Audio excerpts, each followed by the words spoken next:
It's been 2 weeks since I've been out on a shoot. Actually, it's been about exactly 16 days. And I don't have anything in the calendar next week either. And then hopefully things come back. I think I'll get a little bit of surge late November right through till about December 18 or 20.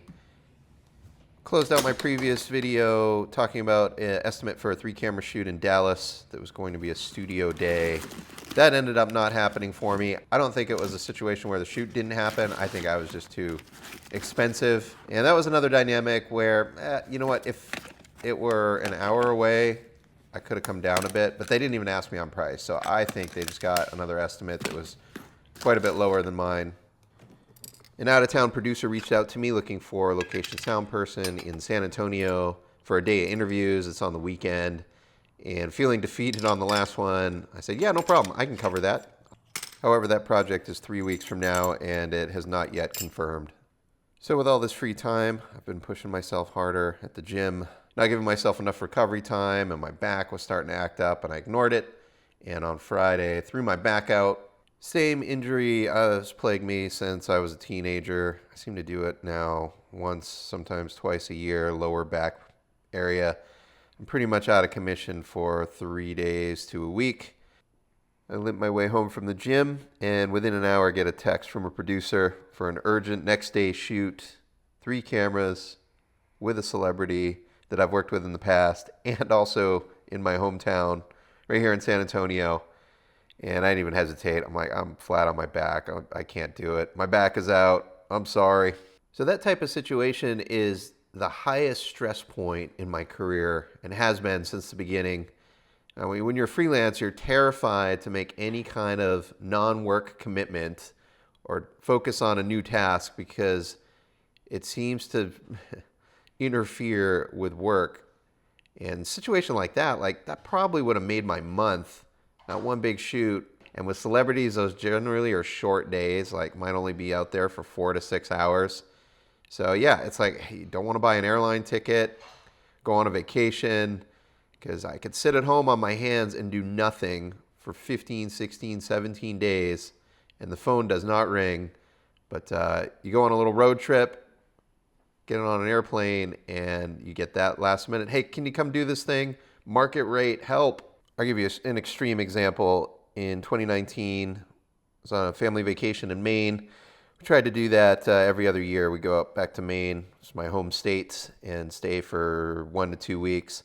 So 2019, July, I'm in Maine, and I get a phone call from an agency I work for once or twice a year, and commercial project. I think their primary DP unraveled. And that would have been a $30,000 invoice for me. So that whole vacation, I'm thinking, it's not the cost of the vacation. I'm like, this is a $30,000 vacation. And just for perspective, I don't think I've generated an invoice that large since then. And there's a lot of expense in there. That would have been crew positions, sub-rented equipment, typical television commercial, multiple days, lighting truck, grip truck. Last week, I received an email from a producer in Los Angeles that I've worked for close to 20 years. It was an RFP for a TV commercial. So they're just in the bidding stage. She said she's one of 3 production companies. It's an existing customer. So the odds are 1 in 3 they'll get it. But she wanted me to lock in some dates in December as a kind of a firm hold. And I passed on it. My concern is my network news client, they tend to come back with only a couple of days notice, and they book me for 5 days, a full calendar week at a time, 1 week blocks.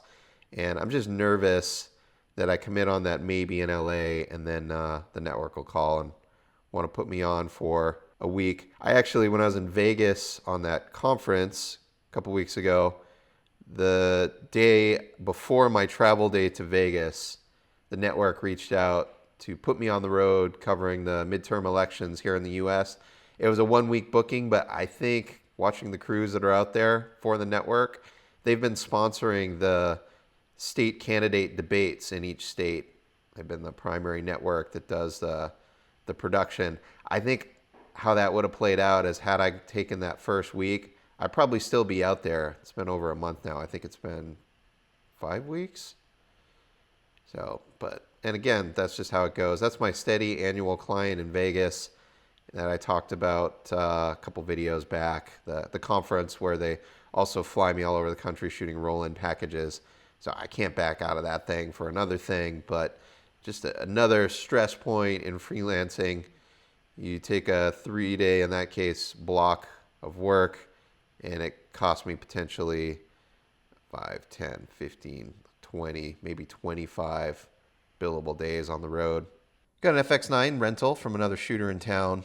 And then the day or two before the pickup date, and said, oh, it turns out they can't use an FX9. They want an FS7, which is that's the first time I've had a job not come through because the newer model in a product line is not interchangeable with the previous model. The reason I'm building this old C300 camera package is an agency called me to cover a pickup day, the dreaded half day, but they said, we'd like to shoot on C300, C200, C70, 5C or equivalent, but it must be a Canon.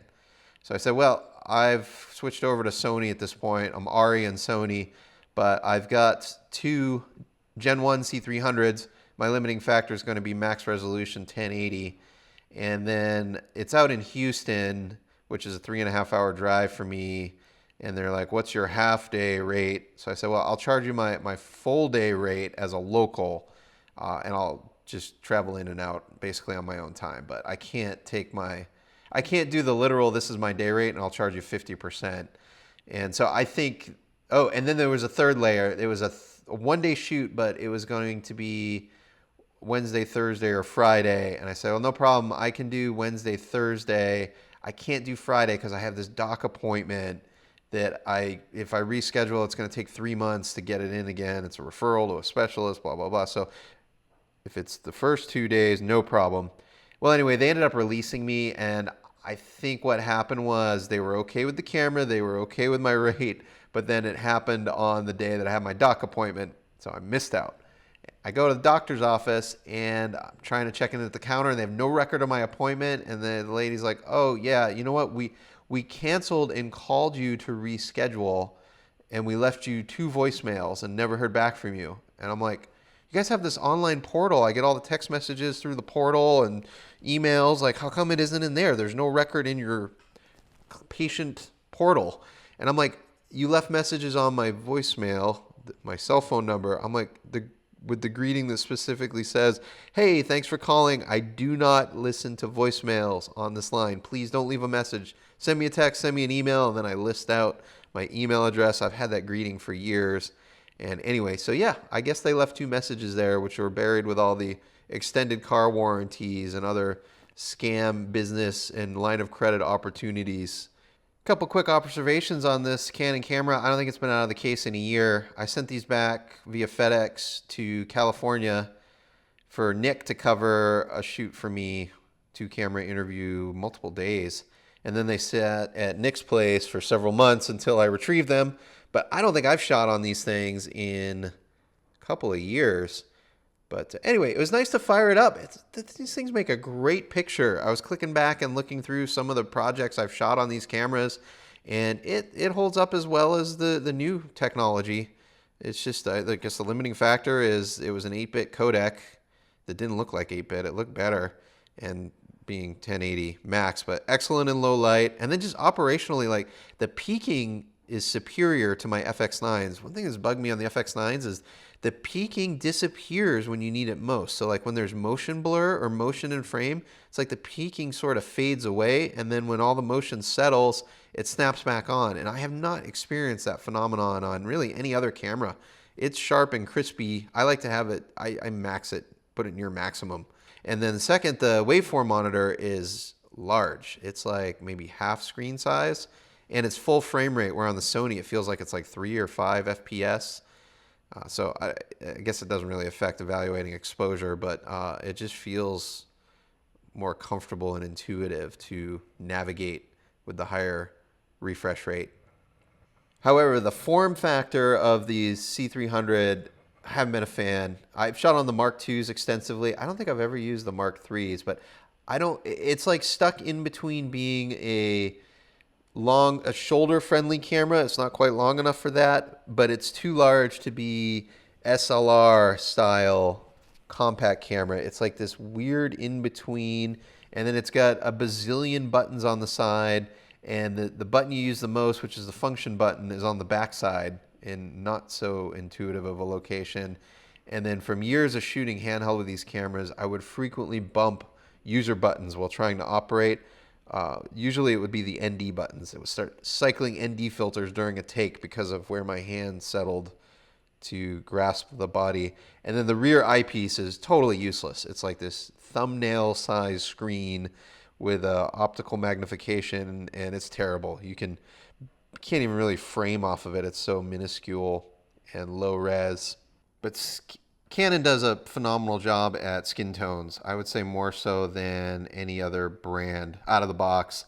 But it's not I haven't found it to be like a true skin tone. It's more of like a modified, more aesthetically pleasing skin tone at the sacrifice of other colors not quite being accurate. And I know the color science has improved on the newer Canons, but I got in trouble a few times shooting commercial projects and corporate on the C300 Mark I's with colors just not being right, and we couldn't get them right. I'll give you a specific example. It's in the Staples Center in Los Angeles, working for Toshiba.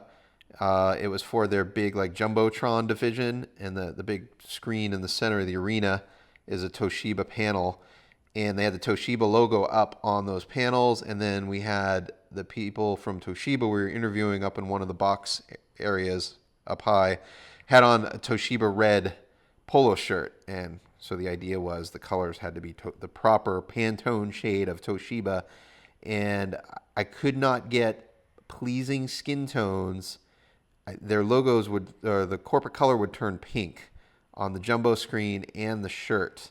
It just could not make it work, and I'm trying to remember now. I think we reshot, or I had my Amira in the truck. I think it was two C300s, but I only had one Amira, and they wanted 2 camera interviews. And after burning like an hour with picture profiles, and it wasn't going to happen. So I ran back to the van. We switched to single camera Amira, beautiful skin tones and precision accurate company colors, stock out of the Amira. Just had to set the white balance. Ran into a similar situation shooting some golf content on the C300s where turf or real grass looks artificial with the stock picture profiles, and even the shooting log and trying to color it later. It's just this like electronic green. It doesn't look like the actual grass. And a lot of these golf courses that are scattered throughout the world have different species of grass, and it's important to the venue and or the product and the sponsor that the grass looks like it actually looks in real life. And I found these Mark 1 C300s just kind of render all grass the same shade of kind of video-y electronic looking green. And again, I fell out of the C300 cycle when I went ARI back in I bought my Amiras in, was it 2014? But I started shooting on the Alexa, I think in 2011, and had these C300s in parallel for my kind of mid-range corporate, next tier down of budget. But just to repeat, for interviews and natural faces, this camera renders just such pleasing faces and skin tones. Even my tired, sunburned face looks pleasing, as I was pleasantly surprised when I was in Vegas and I used the 5D Mark IV to shoot a couple of videos of myself in my hotel room. It looked great. I have another project coming up, 3-camera like podcast corporate thing, podcast style, 2 experts having a discussion on camera. And the previous, I don't know who the previous production was that covered it, but they shot on, I'm assuming it's Canon, and I shot FX9s, and I prefer the Canon episodes for the same reasons. Just people look a little bit better.